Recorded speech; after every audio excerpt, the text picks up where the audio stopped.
So we have a retired police officer who's talking about racism back in his day, during his tenure, which was back in the 70s. And he says that racism was not institutional, it was compulsory.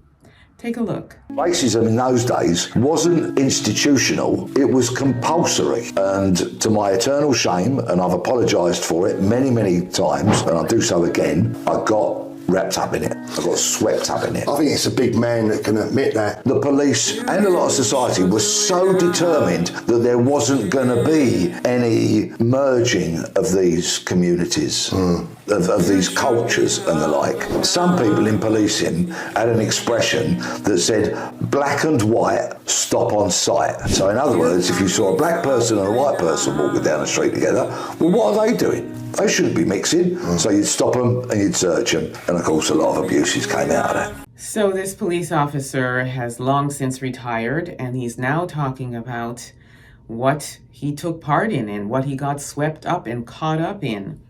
And he talks about his multiple apologies and his eternal shame, and talking about being a big man for admitting it. Would it not have taken a big man to stand up for what was right during this black and white stop on sight that was taking place, and all of the multiple abuses of our people, which I'm sure he took part in several times? Would it not have taken a big man to say, hey, what we're doing is not right here. Let us stop this. Let us stop this racist act and this prejudices and, just abusing people for being with one of them folks. Why not do that? Why not be a big man and stand up?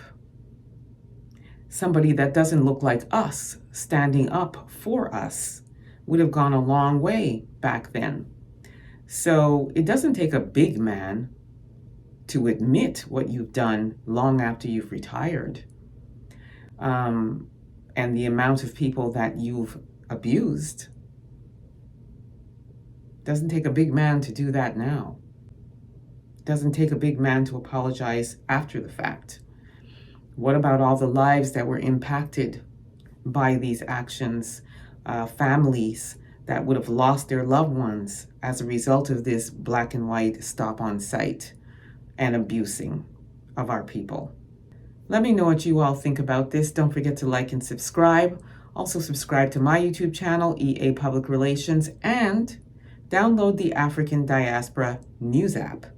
You'll have access to content you won't see here on YouTube, as well as content you'll see on YouTube. So it's a win-win. You want to download this app. You can grab it at the Google Store or at the Apple Store, and you'll have all this wonderful content on the go.